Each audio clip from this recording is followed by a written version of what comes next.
Okay, या अगोदरच्या व्हिडिओमध्ये आपण इन्कम फ्रॉम अदर सोर्सेसचा पहिला पार्ट बघितला, ज्यामध्ये आपण 4 प्रकारचे इन्कम बघितले, ज्यामध्ये डिव्हिडंड, त्यानंतर income from lottery, puzzle, gambling and horse race, त्यानंतर तिसरं बघितलं let out of machinery, furniture with building or without building, आणि चौथं जे बघितलं ते आपण बघितलं gift in cash or kind.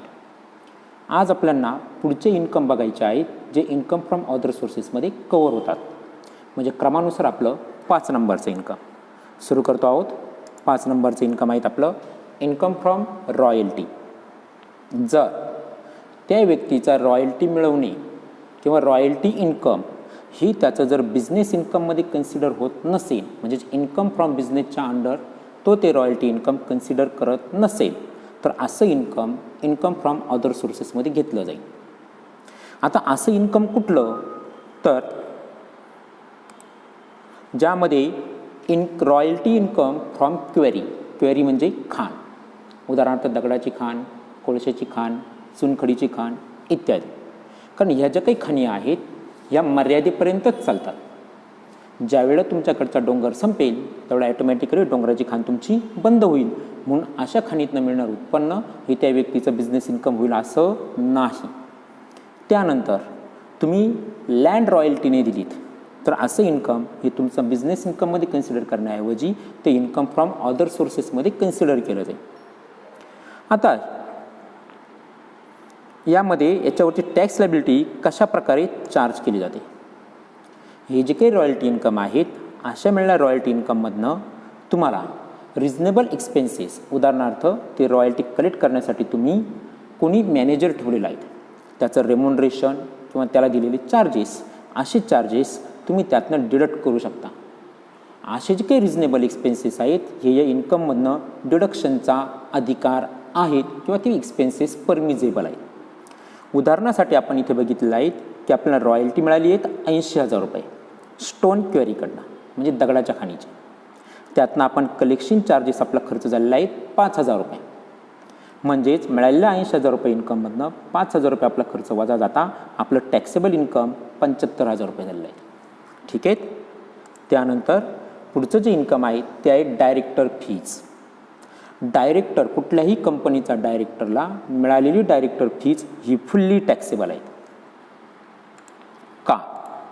कारण डायरेक्टर हा कंपनीचा एम्प्लॉई नाही आणि त्यामुळे त्याला दिली जाणारी अशी डायरेक्टर फीज ही त्याची टॅक्सेबल इन्कम होईल.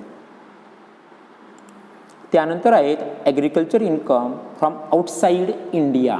क्लिअरली इंडिया म्हणूनच बोल्डमध्ये आणि कॅपिटल लेटरमध्ये घेतलं आहे. जर तुमचे agriculture income Sri Lanka, Bhutan, Nepal, China अशा फॉरेन कंट्रीजमध्ये असेल आणि तिकडनं जर तुम्हाला ॲग्रिकल्चर इन्कम मिळाला असेल त्या लँडमधनं, तर असं इन्कम भारतामध्ये फर्स्ट टाईम जनरेट झालं म्हणून ते फुल्ली टॅक्सेबल राहील. ते भारतामध्ये एक्झम्प्टेड राहणार नाहीत. जसं आपण आत्तापर्यंत बघितलं आहे की ॲग्रिकल्चर इन्कम हे सेक्शन 10च्या अंडर फुल्ली एक्झम्प्टेड आहे. मात्र जर असं ॲग्रिकल्चर इन्कम भारत सोडून इतर कंट्रीतल्या ॲग्रिकल्चर लँडमधून जर मिळालेलं असेल तर ते मात्र फुल्ली टॅक्सेबल राहील. त्यानंतर आहेत डायरेक्टरला दिलं जाणारं कमिशन.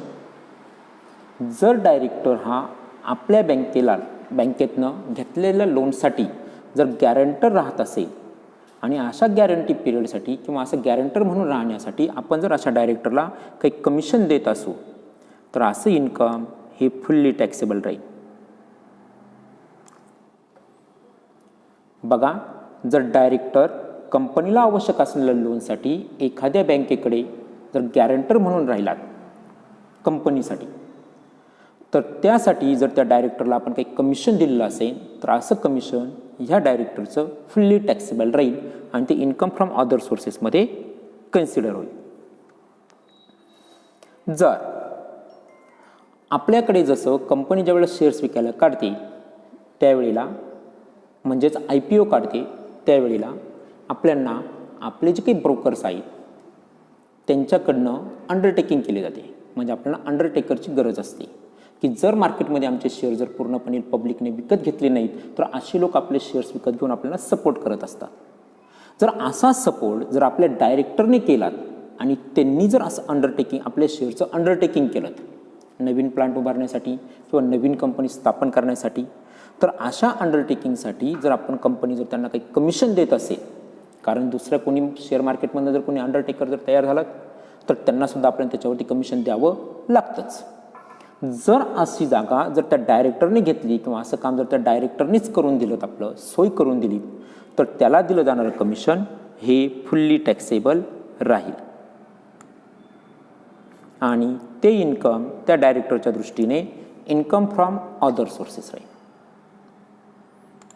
त्यानंतर आहेत 10 नंबरचे इन्कम. यामध्ये आहेत examination fees received by teacher from person other than his employer. म्हणजेच पुणे युनिव्हर्सिटीच्या शिक्षकांना जर दुसऱ्या कुठल्या युनिव्हर्सिटीचे पेपर चेक करण्यासाठी जर आले आणि ते जर त्यांनी जर चेक केले तर तो शिक्षक पुणे युनिव्हर्सिटीचा शिक्षक आहे, मात्र दुसऱ्या युनिव्हर्सिटीचे म्हणजे दुसऱ्या एम्प्लॉयरकडनं त्यांना ते पेपर चेक करण्यासाठी भेटले, तर अशी जी काही ते पेपर चेक करण्यासाठी त्यांना फीज मिळाली आहे ती फीज फुल्ली टॅक्सेबल राहील आणि ती इन्कम फ्रॉम अदर सोर्सेसच्या अंडर येईल. मात्र जर त्यांच्याच एम्प्लॉयरकडनं जर अशी फीज मिळाली असती तर त्यांचं सॅलरी इन्कम झालं असतं. त्यानंतर आहेत पुढे number 11 rent of plot of land. जर एखाद्या व्यक्तीने आपल्याकडे असणारा एखादा व्हॅकंट प्लॉट म्हणजे पडून असलेला प्लॉट जर त्याने लेट आउट केला, जस्ट पीस ऑफ लँड, फक्त जमिनीचा तुकडा, उदाहरणार्थ हायवेच्या कडेला आपला प्लॉट आहे, एखाद्या हॉटेलवाल्याला भाड्याने दिला, तर असं मिळणारं रेंट हे इन्कम फ्रॉम अदर सोर्सेसच्या अंडर फुल्ली टॅक्सेबल राहील. त्यानंतर आहेत इन्कम नंबर 12 इन्शुरन्स कमिशन. जे काही इन्शुरन्स एजंट आहेत त्यांचा इन्शुरन्ससाठी क्लायंट शोधणे हा फुल टाईम बिझनेस नसतो, त्यामुळे त्यांना असं मिळणारं इन्शुरन्सचं कमिशन किंवा पॉलिसी रिन्युअलचं कमिशन हे त्यांचं इन्कम फ्रॉम अदर सोर्सेस होतं आणि असे इन्कम हे फुल्ली टॅक्सेबल आहेत.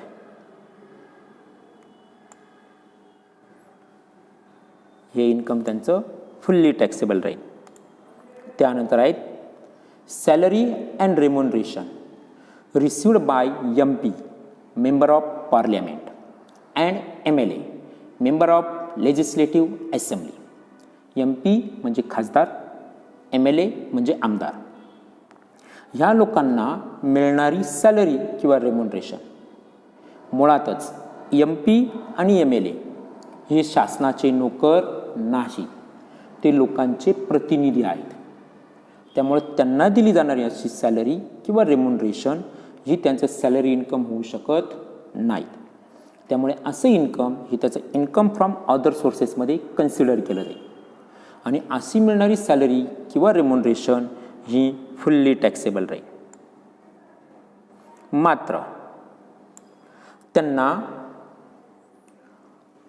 जे काही डेली अलाउन्स किंवा कॉन्स्टिट्युएन्सी अलाउन्स मिळतील हे सेक्शन 1017च्या अंडर मात्र पूर्णपणे म्हणजे 100% टॅक्स फ्री राहते आणि असं मिळणारी डेली अलाउन्स किंवा कॉन्स्टिट्युएन्सी अलाउन्स हा पूर्णपणे एक्झम्प्टेड आहेत, म्हणजे तो टोटल इन्कममध्ये ॲड केलाच पाहिजे, टॅक्स पर्पजसाठी का होईना गरज नाहीच. म्हणून असा डेली अलाउन्स किंवा कॉन्स्टिट्युएन्सी अलाउन्स हा कव्हर करण्याची किंवा कन्सिडर करण्याची आवश्यकता नाही.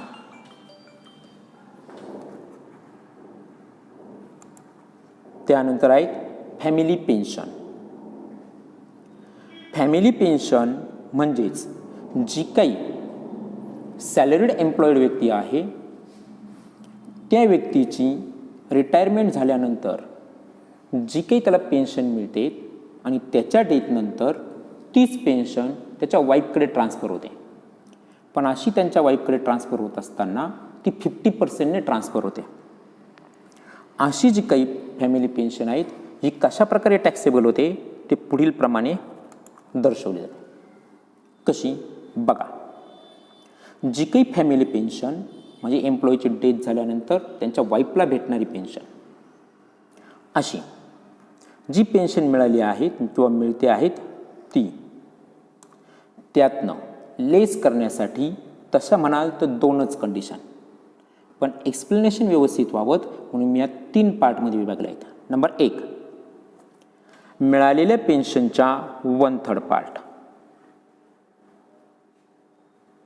मिळालेल्या पेन्शनच्या 1/3 पार्ट किंवा मिळालेल्या पेन्शनच्या 33.33% किंवा 33% किंवा 15,000 रुपये.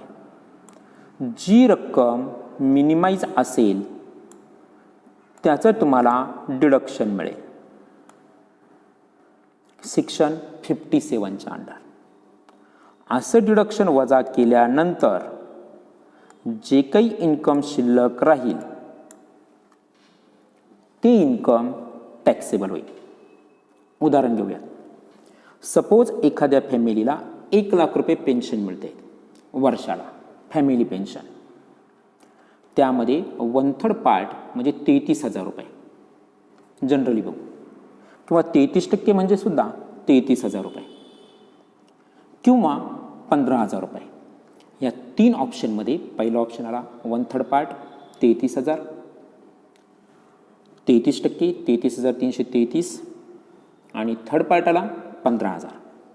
या 3 रकमांमध्ये सर्वात कमी रक्कम म्हणजे 15,000 रुपयांचं आपल्याला डिडक्शन मिळेल. आणि असं 15,000 रुपये 1,00,000मधनं वजा केल्यानंतर शिल्लक राहतात 85,000 रुपये. म्हणून हे 85,000 रुपये तुमचे टॅक्सेबल होतील.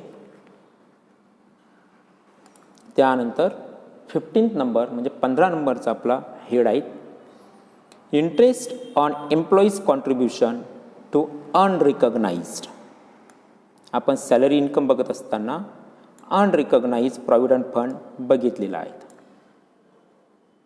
अशा अनरिकग्नाइज्ड प्रॉव्हिडंट फंडवरती जर आपल्याला व्याज मिळालं असेल तर असं व्याज हे इन्कम फ्रॉम अदर सोर्सेसमध्ये टॅक्सेबल होता.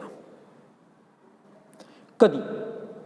ते ड्यू झाल्यानंतर लगेच, म्हणजेच on the basis or due for payment. असं मिळालेलं व्याज हे 100% टॅक्सेबल आहे, म्हणजे फुल्ली टॅक्सेबल आहेत. त्यानंतर आहे 16 नंबरचा इन्कम फ्रॉम अनडिस्क्लोज सोर्सेस. असे काही सोर्सेस असतात की ज्यांना नाव देणं शक्य नाही. हे मी तुम्हाला पर्टिक्युलरली क्लासमध्ये चालू असताना एक्सप्लेन केलेलं आहेच. तर असं जे का अनडिस्क्लोज इन्कम आहेत किंवा ज्याचा सोर्स डिस्क्लोज केला जाऊ शकत नाही, असं इन्कमसुद्धा इन्कम फ्रॉम अदर सोर्सेसमध्ये कन्सिडर केलं जाईल. आणि हे सुद्धा फुल्ली टॅक्सेबल आहे, म्हणजेच 100% टॅक्सेबल आहे. त्यानंतर आहे 17 नंबरचा head, gratuity paid to director who is not an employee of the company. असा डायरेक्टर जो फुल टाईम डायरेक्टर नाही, म्हणजे जो कंपनीचा एम्प्लॉई नाही, अशा डायरेक्टरला जर ग्रॅच्युइटी दिली जात असेल तर मुळातच ग्रॅच्युइटी ही एम्प्लॉईला दिली जाते. जर काही कारणास्तव डायरेक्टरला जर ग्रॅच्युइटी दिली जात असेल मात्र तो फुल टाईम डायरेक्टर किंवा कंपनीचा एम्प्लॉई नसेल तर अशी ग्रॅच्युइटी ही टॅक्सेबल होईल, म्हणजे 100% टॅक्सेबल केली जाईल. त्यानंतर आहे पुढचा head, interest on security. Interest on security यामध्ये बऱ्याच कंपनीज किंवा बरेच लोक एक या प्रकारचा व्यवसाय म्हणून करतात, तर काही लोक सेविंग म्हणून करतात, म्हणजेच इन्व्हेस्टमेंट म्हणून करतात. आता जे लोक इन्कम म्हणून बिझनेस म्हणून याकडे बघितलं जातं म्हणजेच वेगवेगळ्या कंपन्यांचे बॉन्ड्स, शेअर्स किंवा तुमचे FDs, डिबेंचर्स हे खरेदी करून ठेवणं किंवा त्याच्यामध्ये पैसे गुंतवून ठेवणे व्यवसाय म्हणून करतात. तर त्यावेळेला अशी केलेली इन्व्हेस्टमेंट ते स्टॉक इन ट्रेड म्हणून शो करतात. जर आपण इन्व्हेस्टमेंट अकाउंट तुम्ही व्यवस्थित शिकलात अकाउंटमध्ये तर तुम्हाला हे अधिक जवळून शिकायला भेटेल. जर अशी सिक्युरिटीज म्हणजे तुमचे बॉन्ड्स, डिबेंचर हे जर स्टॉक इन ट्रेड म्हणून जर ते कन्सिडर करत असेल तर अशा वेळेला ते इन्कम फ्रॉम बिझनेसच्या अंडर कन्सिडर केलं जाईल. मात्र अशी खरेदी केलेली सिक्युरिटीज म्हणजेच बॉन्ड्स किंवा डिबेंचर्स ही जर इन्व्हेस्टमेंट म्हणून जर खरेदी केली असेल तर त्याला इन्कम फ्रॉम अदर सोर्सेस म्हटलं जाईल.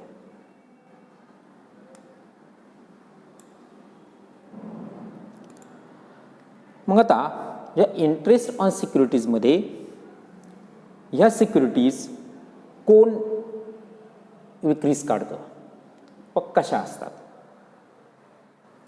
मग बघा, यामध्ये following amount are chargeable as interest on securities म्हणजे कुठल्या कुठल्या इंटरेस्ट किंवा कुठल्या कुठल्या सिक्युरिटीजवरती इंटरेस्ट हे टॅक्ससाठी चार्जेबल आहेत.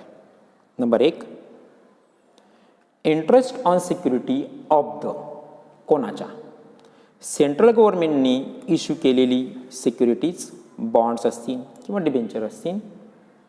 त्याचबरोबर स्टेट गव्हर्नमेंटने इश्यू केलेल्या सिक्युरिटीज असतील. याच सोबत डिबेंचर्स आणि बॉन्ड्स लोकल अथॉरिटीने इश्यू केलेले, लिमिटेड कंपनीने इश्यू केलेले किंवा स्टॅच्युटरी कॉर्पोरेशनने इश्यू केलेले यांनी इश्यू केलेल्या सिक्युरिटीज, डिबेंचर्स किंवा बॉन्ड यांच्यावरती येणारं इंटरेस्ट हे या येडच्या अंडर टॅक्सेबल होईल. सेंट्रल गव्हर्नमेंट आणि स्टेट गव्हर्नमेंटने इश्यू केलेले बॉन्ड्स यांना क्लिअर कट सिक्युरिटी म्हटलं जातं. मात्र लोकल अथॉरिटी, कंपनी किंवा स्टॅच्युटरी कॉर्पोरेशनने इश्यू केलेल्या सिक्युरिटीज या डिबेंचर किंवा बॉन्डच्या स्वरूपामध्ये असतात. जसं इन्फ्रास्ट्रक्चर बॉन्ड्स, डिझास्टर बॉन्ड्स वगैरे वगैरे, नर्मदा बॉन्ड. बघा, या गोष्टींवरती मिळणारं व्याज कशा प्रकारे चार्ज केलं जातं किंवा याचा बेस काय आहे? इफ ज्या व्यक्तीने त्या बॉन्ड्स किंवा सिक्युरिटीज खरेदी केलेल्या आहेत त्याच्या दृष्टीने, कारण रिसिपंटच्या हातामध्ये हे इन्कम टॅक्सेबल होतं. म्हणून अशा रिसिपंटने जर प्रॉपर अकाउंटिंग मेथड यूज केलेली असेल तर ॲज पर हीच अकाउंटिंग मेथड, त्याने जी अकाउंटिंग मेथड यूज केलेली आहे त्याच्यानुसार. मग अकाउंटिंग मेथड किती? 2. एक कॅश बेसिस म्हणजेच जोपर्यंत आपल्या खात्यावरती ते पैसे जमा होत नाहीत म्हणजे प्रत्यक्ष रिसिप्ट होत नाहीत तोपर्यंत त्याची एंट्री होणार नाही, म्हणजेच कॅश सिस्टीम. मर्कंटाईल सिस्टीम म्हणजेच ॲक्रुअल सिस्टीम. या सिस्टीममध्ये ड्यू ऑर रिसिव्ड तयार होणं किंवा मिळणं जे अगोदर होईल त्या बेसिसवरती ती टॅक्सेबल होईल.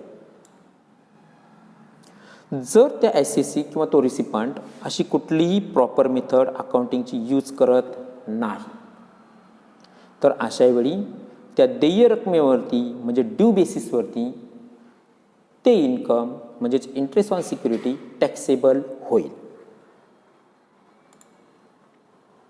आता ह्या ज्या काही सिक्युरिटीज आहेत या सिक्युरिटीज कुठल्या कुठल्या किंवा त्याचे प्रकार किती? सर्वसाधारणपणे असे प्रकार आहेत 4. त्यामध्ये आहेत पहिला प्रकार टॅक्स फ्री गव्हर्नमेंट सिक्युरिटीज. आता त्याच्या नावामध्येच सांगितलेलं आहे की ह्या सिक्युरिटीज टॅक्स फ्री आहेत.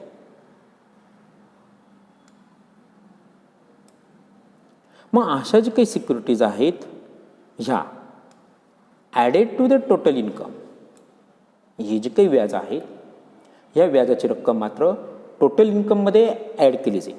कशासाठी?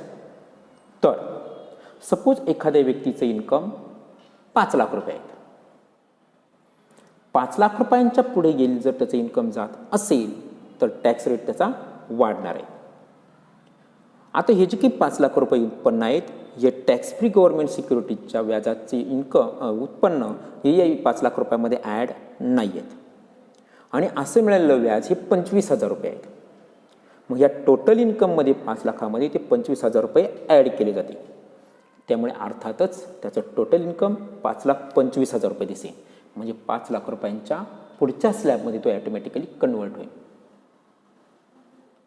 मग असं नक्की त्याचा हायर टॅक्स रेट त्याचा कॅल्क्युलेट करता यावा इतक्या काळजीसाठी फक्त किंवा इतक्या गोष्टीसाठी फक्त ते इन्कम त्या टोटल इन्कममध्ये ॲड केलं जाईल. ते इन्कम म्हणजे कोणतं? Interest on security.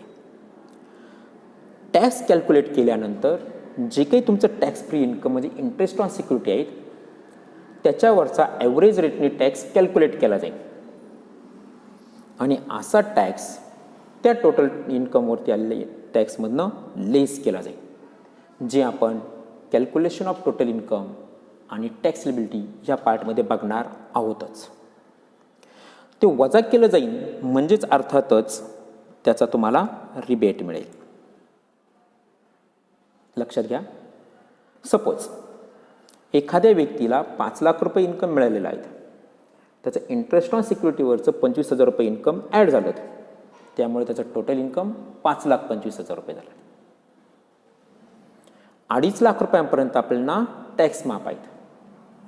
2.5 लाख ते तुमच्या 5 लाख रुपयांपर्यंत जो काही टॅक्स रेट असेल तो ॲप्लिकेबल होईल. 5 लाखाच्या पुढे जे इन्कम जात आहेत त्याच्यावरती पुढचा स्लॅब ॲप्लिकेबल होईल. अर्थातच इथं इन्कम तुमचं 5,25,000 रुपये आहे म्हणून त्या पुढचा स्लॅबसुद्धा 5 लाखाच्या पुढचा त्याला ॲप्लिकेबल होईल. हा जो काही टोटल टॅक्स तुमचा कॅल्क्युलेट होईल त्या टोटल टॅक्समधनं 2.5 लाख रुपये टॅक्स फ्री आणि 25,000 रुपये म्हणजे तुमचे 2,75,000 रुपये इन्कम झालात. 2.5 लाखावरती टॅक्स नाहीत, त्या 25,000 रुपयावरनं वरती पहिल्या 5% स्लॅब ॲप्लिकेबल होईल आणि जो काही तो टॅक्स इन 5% तेवढा टॅक्स त्या टोटल टॅक्स लायबिलिटीमधनं लेस केला जाईल आणि जो उरलेली टॅक्स लायबिलिटी अमाऊंट आहे ती तुमची टॅक्स लायबिलिटी तयार होईल. पुढचा जो काही सिक्युरिटीचा प्रकार आहे तो आहे टॅक्सेबल म्हणजेच लेस टॅक्सेबल गव्हर्नमेंट सिक्युरिटी म्हणजे कन्सेशनल रेट नाही. अशी जी काही इंटरेस्ट अमाऊंट आहेत ही ग्रॉस अमाऊंट टॅक्सेबल होते. आता what is the meaning of gross amount हेही आपण बघूयात. ज्यावेळेला सपोज तुम्हाला बँकेने 10,000 रुपये व्याज दिलं तर बँक तुम्हाला व्याज देताना त्याच्यावरचा TDS सपोज 10% कलेक्ट करून घेतला म्हणजेच कापून घेतला. आपण ठोक रक्कम बघणार. 10,000 रुपयामधनं 10% म्हणजे 10,000 रुपये तुमचे कट झाले. त्याच्याबरोबर एज्युकेशन सेस पण कट होतो, पण जर त्याचं जर कॅल्क्युलेशन करत बसलं तर तुमचं समजणार नाही. म्हणून फक्त आपण 10,000तनं 10% म्हणजे 1,000 रुपये तुमचा TDS कापून घेतला म्हणजे तुमच्या खात्यावरती बँकेने 9,000 रुपये जमा केले. मग याचा अर्थ असा का तुम्हाला 9,000 रुपये व्याज मिळालं असा का? नाही. तर ते 9,000 रुपये मिळालेले आणि तुमच्या वतीने TDS कापून गव्हर्नमेंटला भरलेली 1,000 रुपये अशी टोटल 9,000 प्लस 1,000 अशी तुमची ग्रॉस अमाऊंट झाली 10,000 रुपये. म्हणून या प्रकारे तुमची ग्रॉस अमाऊंट टॅक्सेबल होईल. मग ग्रॉस अमाऊंट म्हणजेच काय? तर इंटरेस्ट रिसिव्ड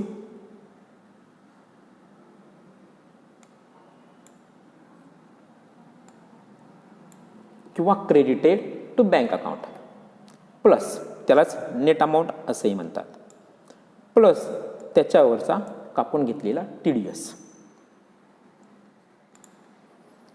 तिसरा प्रकार आहे तुमच्या सिक्युरिटीजचा तो आहेत टॅक्स फ्री कमर्शियल सिक्युरिटीज. मग अशा कमर्शियल सिक्युरिटीज कोण इश्यू करतं? तर लोकल अथॉरिटी, स्टॅच्युटरी कॉर्पोरेशन आणि कंपनी. आता इथे ज्यावेळेला आपण म्हणतो की टॅक्स फ्री कमर्शियल सिक्युरिटी याचा अर्थ काय? याचा अर्थ आहे की अशा सिक्युरिटीवरचं व्याज रिसिपंटने पे करायचं नाही आहेत किंवा त्याला दिल्या जाणाऱ्या व्याजातनं TDS म्हणून कापूनही घ्यायचं नाही आहेत. मग हे त्याच्यावरचा टॅक्स कोण भरणार? तर अशा इन्कमवरचा टॅक्स कंपनी पे करणार. म्हणजेच रिसिपंटच्या पॉकेटला कुठल्याही प्रकारचा लॉस सहन करावा लागला नाही. दिलेल्या रेटप्रमाणे त्याला पूर्ण व्याज त्याच्या पॉकेटला क्रेडिट झालं. म्हणजे जर समजा त्याने 1,00,000 फेस व्हॅल्यूची सिक्युरिटी जर खरेदी केली असेल, त्याच्यावरती जर 10% व्याज असेल तर त्याला 10,000 पूर्ण मिळतील. मात्र या 10,000वरती जर 10% टॅक्स म्हटलं तर 10% एक्स्ट्रा येणारी अमाऊंट म्हणजे 1,000 कंपनी स्वतः बेअर करेल. कोणाच्या वतीने टॅक्स भरला जातोय? रिसिपंटच्या वतीने. कोण भरतयत? कंपनी भरतयत. म्हणजे फायदा कोणाचा झाला? रिसिपंटचा झाला, कारण त्याचा तेवढा खर्च वाचला. फायदा झाला म्हणजेच इन्कम झाला.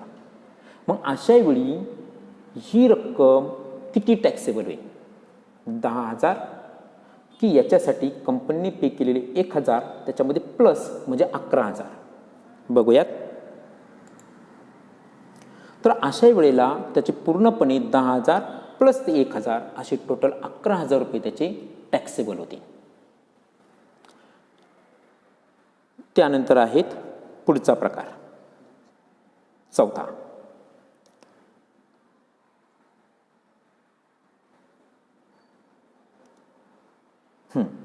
तिसरा प्रकार.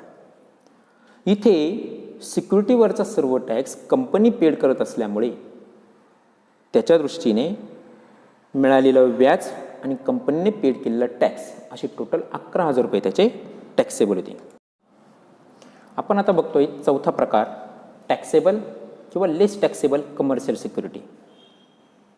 आता ही टॅक्सेबल असल्यामुळे इथे जो पेयर आहे तो रिसिपंटला दिल्या जाणाऱ्या व्याजातनं किंवा इन्कममधनं TDS कापून घेणार आहेत. त्यामुळे रिसिपंटच्या हातामध्ये येताना या इन्कमची नेट अमाऊंट येणार आहे. इथे तुमची TDS आणि नेट अमाऊंट अशा दोन्ही अमाऊंट टॅक्सेबल होतील. म्हणजेच आपल्याला टॅक्सेबल करताना ग्रॉस अमाऊंट कन्सिडर करावी लागेल.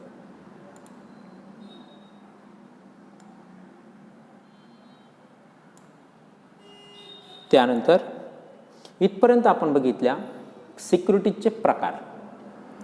आता हे जे काही इन्कम फ्रॉम अदर सोर्सेस आहेत या हेडच्या अंडर मिळणारे इन्कम कशा प्रकारे टॅक्सेबल होतं हे आपण सिक्युरिटी इन्कममध्ये बघितलं जाईल.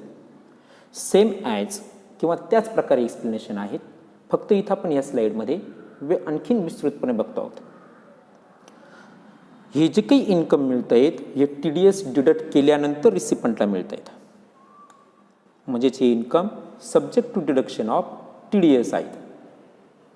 त्यामुळे रिसिपंटच्या हातामध्ये येताना ती नेट अमाऊंट येते, म्हणजेच आफ्टर डिडक्शन अमाऊंट येते. त्यामुळे इन्कम टॅक्सेबल करत असताना तुमचं नेट अमाऊंट प्लस TDS यांची बेरीज म्हणजेच तुमची ग्रॉस अमाऊंट टॅक्स पर्पजसाठी कन्सिडर केली जाईल. समजलंय? पुढे जसं उदाहरणार्थ एखाद्या व्यक्तीने 2,00,000 इन्व्हेस्टमेंट केली आहेत, त्याला त्यावरती 10% 20,000 व्याज मिळणं अपेक्षित आहेत. बरोबर आहे. मात्र त्या कंपनीने किंवा त्या बँकेने त्याच्या इन्कममधनं 10% TDS कापून घेतला. म्हणजेच व्याजाच्या म्हणजेच 20,000 10% म्हणजे 2,000 TDS त्यांनी कापून घेतला. म्हणजेच रिसिपंटच्या हातामध्ये देताना त्यांनी 18,000 दिलेत किंवा त्याच्या अकाउंटला क्रेडिट 18,000 केलं किंवा त्याच्या खात्यावरती जमा पैसे 18,000 झाले. मग रिसिपंटच्या दृष्टीने टॅक्सेबल अमाऊंट किती मिळालेली? 18,000 की त्याची एकूण टोटल म्हणजे 10% म्हणजेच 20,000. तर इथे त्याला मिळालेली एकूण नेट इन्कम 18,000 प्लस त्याच्यावरचा कापून घेतलेला TDS 2,000 म्हणजे दोघांची टोटल अमाऊंट 20,000 त्याचे टॅक्सेबल होईल. म्हणजेच ग्रॉस अमाऊंट टॅक्सेबल होईल. आता इथपर्यंत तर आपण त्या इन्व्हेस्टमेंटवरती मिळालेल्या व्याजाच्या बाबतीमध्ये किंवा डिव्हिडंडच्या बाबतीमध्ये हे बघितलं. जर अशी इन्व्हेस्टमेंट किंवा अशी सिक्युरिटी त्या रिसिपंटने म्हणजे त्या इन्व्हेस्टरने जर विकून टाकली, त्यातनं एक तर त्याला नफा होईल किंवा एक तर तोटा होईल. तर असा झालेला नफा तोटा नक्की कुठे टॅक्सेबल होईल किंवा कुठल्या हेडच्या अंडर कन्सिडर केला जाईल.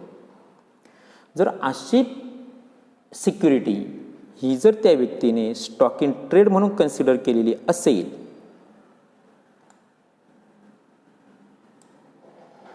तर असं मिळालेला नफा किंवा असा झालेला तोटा तो त्याचा बिझनेस इन्कम होईल आणि ते त्याच्या प्रॉफिट अँड लॉस अकाउंटला कन्सिडर केलं जाईल आणि म्हणूनच ते इन्कम फ्रॉम बिझनेस अँड प्रोफेशनच्या अंडर कव्हर होईल किंवा विचारात घेतलं जाईल. मात्र अशी सिक्युरिटी ही जर त्याची इन्व्हेस्टमेंट असेल म्हणजेच त्याची ॲसेट झाली तर अशा वेळेला ती एकतर ॲसेट लाँग टर्म राहील किंवा एकतर शॉर्ट टर्म राहील. म्हणून असं झालेला नफा किंवा तोटा तो त्याचा कॅपिटल गेनच्या अंडर कन्सिडर केला जाईल. कारण अशी ॲसेट ही फिक्स ॲसेट समजली जाईल आणि फिक्स ॲसेट ही दीर्घकाळ वापरली आहे की शॉर्ट टर्म वापरली आहेत म्हणजे लाँग टर्म आहेत की शॉर्ट टर्म आहेत यानुसार कॅपिटल गेन या हेडच्या अंडर कन्सिडर केली जाईल.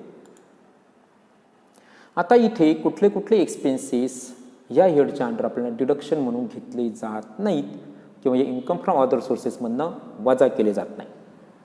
तर त्या रिसिपंटचे पर्सनल एक्सपेन्सेस, त्याचबरोबर त्या रिसिपंटने पे केलेला वेल्थ टॅक्स किंवा इतर प्रकारचे डायरेक्ट टॅक्सेस किंवा इन्कम टॅक्स, त्याचबरोबर त्याने जर खर्च 10,000 रुपयांपेक्षा जास्त रकमेचा जर कॅशमध्ये केलेला असेल तर त्या 10,000 मधल्या एकही रुपयांचं डिडक्शन भेटणार नाही. म्हणून इथे जाणीवपूर्वक प्रिकॉशन घ्यायचे आहे की अशा इन्कम फ्रॉम अदर सोर्सेसमधनं झालेल्या इन्कमसाठी जे खर्च अलाउड आहेत ते खर्च कॅशमध्ये पे करायचे नाहीत. जर आपल्याकडनं चुकीने 10,000 रुपयांपेक्षा जास्त रकमेचं लिमिट ओलांडल्या गेलं तर त्याचं डिडक्शन आपल्याला भेटणार नाही. आपण पुढच्या सेशनमध्ये प्रॉब्लेम्स बघणार आहोत. या पुढच्या म्हणजे तिसऱ्या सेशनमध्ये पहिला प्रॉब्लेम होईल आणि चौथ्या सेशनमध्ये दुसरा प्रॉब्लेम होईल. त्यानंतर आपलं इन्कम फ्रॉम अदर सोर्सेस हा टॉपिक संपेल. पुढच्या सेशनमध्ये आपण प्रॅक्टिकल प्रॉब्लेम घेणार असल्या कारणाने आपण नोटबुक, पेन, पेन्सिल, पट्टी हे सर्व काही घेऊन बसावं जेणेकरून आपल्या स्क्रीनवरती येणारा प्रॉब्लेम आपल्याला लिहून घेता येईल. त्यानंतर मी जे एक्सप्लेनेशन करणार आहे ते तुम्हाला समजून घेता येईल, तुम्हाला नोटबुकमध्ये मांडता येईल, कॅल्क्युलेशन करून बघता येईल. आणि त्यानंतर ज्यावेळेला आपण इन्कम स्टेटमेंट ड्राफ्ट करू किंवा ते मांडू त्यावेळेला ते कसं मांडलं गेलं आणि कशा प्रकारे अमाऊंट्स आल्यात हे तुम्हाला अधिक चांगल्या प्रकारे कळेल. यासाठी पुढच्या सेशनला तितकी काळजी घ्या म्हणजे तुम्हाला प्रॅक्टिकल प्रॉब्लेम व्यवस्थित कळेल. थँक्यू.